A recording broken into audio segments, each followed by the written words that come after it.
Comment utiliser le théorème des gendarmes dans le calcul d'une limite de fonction?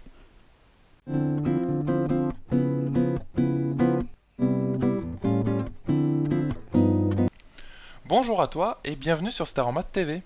Ici Romain et dans l'exercice d'aujourd'hui nous allons calculer une limite pas forcément facile qui est la suivante. Donc la limite quand x tend vers moins l'infini de ce quotient, donc x moins sinus x, le tout sur 3x plus sinus x. Donc déjà, première chose, quand tu essaies de remplacer mentalement x par un nombre qui est très négatif, par exemple, je sais pas moi, moins 10 000, pour essayer de te représenter un petit peu combien vaut cette limite, eh bien, on remplace x par moins 10 000, donc ça fait moins 10 000 ici, moins sinus de moins 10 000, on sait absolument pas combien ça vaut, sinus de moins 10 000. Donc, bon, déjà on est un petit peu bloqué ici, et au dénominateur, on a 3 fois moins 10 000, donc moins 30 000, donc c'est un nombre vraiment très grand dans les nombres négatifs, plus sinus de moins 10 000. Et les valeurs ici de sinus de moins 10 000 au-dessus et en dessous, on ne sait pas du tout combien ça vaut. Donc, le sinus, on va dire qu'il nous embête un petit peu.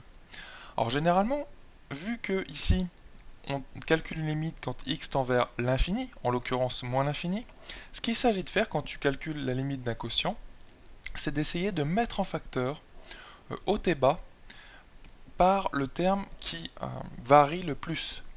Et le terme qui varie ici le plus en haut et en bas, eh bien c'est x, il varie vraiment le plus en amplitude quelque part, puisque quand x tend vers moins l'infini, c'est vraiment x qui varie le plus par rapport à sinus x.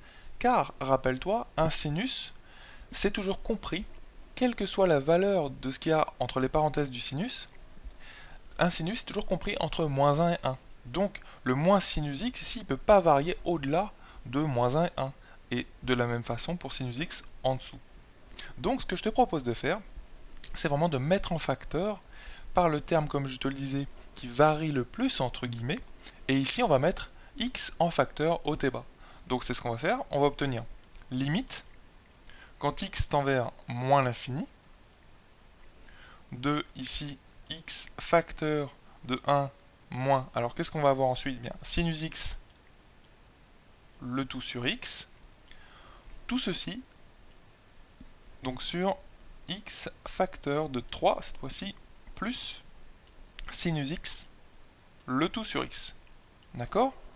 Donc, ce qu'on peut faire, vu que x varie dans les nombres très négatifs, donc vers moins 10 000, moins 20 000, moins 100 milliards, eh bien, x n'est pas égal à 0. Donc, de toute façon, ce qu'on peut faire, c'est simplifier ici par x haut et bas. Tout simplement, i s'enlève. Et c'est ça l'intérêt de factoriser haut et bas par un nombre qui est le même, enfin par un terme qui est le même, en l'occurrence x, comme ça il se simplifie.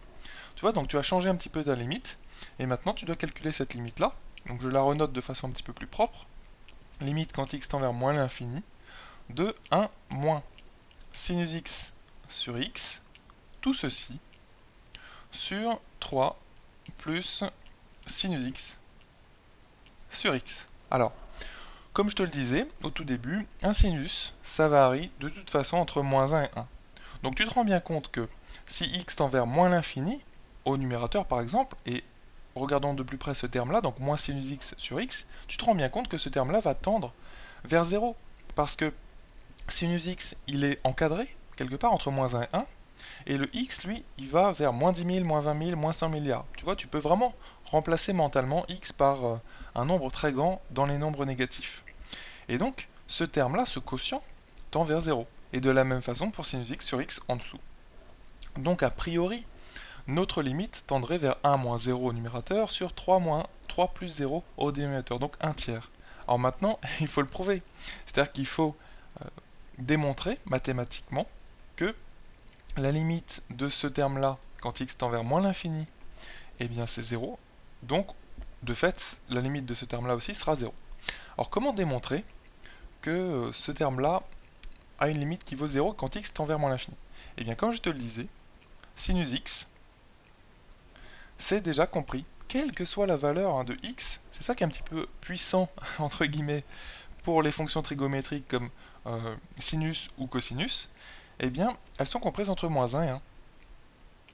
Donc, j'ai cette inégalité-là, quelle que soit ma valeur de x.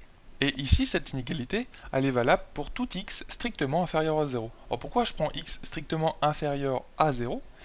Eh bien parce qu'on étudie cette limite quand x tend vers moins l'infini, donc ça sert à rien de considérer des x positifs. Tu comprends? Donc ici je vais mettre pour x strictement inférieur à 0. Pourquoi je choisis strictement? Parce que maintenant nous allons diviser en fait toute cette inégalité, cette double inégalité, par x. D'accord? Donc on va multiplier, une autre façon de le dire, en fait on va multiplier tout ceci par 1 sur x. Alors il faut faire attention, quand tu multiplies toute une égalité par 1 sur x, et en l'occurrence, vu que 1 sur x est un nombre négatif, parce que x est négatif, eh bien il faut changer le sens des inégalités. En fait, ça ne va pas changer grand chose ici. Tu vas obtenir donc sinus de x fois 1 sur x, donc sur x, ça va être supérieur ou égal à 1 sur x, et inférieur ou égal à moins 1 sur x. D'accord? Donc j'ai changé, tu vois bien, le sens des inégalités, parce que ici notre 1 sur x est négatif. Voilà. Donc de toute façon j'ai cet encadrement-là, et ce qu'on peut dire à partir de cet encadrement-là, c'est que d'après justement le théorème d'encadrement, il s'appelle comme ça justement, il s'appelle aussi le théorème des gendarmes, et bien vu que la limite de ceci, donc de moins 1 sur x, quand x tend vers moins l'infini, c'est égal à 0, et que la limite aussi de 1 sur x quand x tend vers moins l'infini, c'est égal à 0 aussi, et bien d'après ce théorème, on a la limite de ce terme-là, donc sinus x le tout sur x, quand x tend vers moins l'infini, qui vaut justement 0, d'après ce théorème. Et c'est vraiment quelque chose qu'il faut dire sur ta copie. Tu notes cet encadrement-là, en choisissant bien ton x, donc tu choisis ton x au voisinage de moins l'infini. Ici, je l'ai simplement choisi strictement négatif, car x doit tendre vers moins l'infini au final.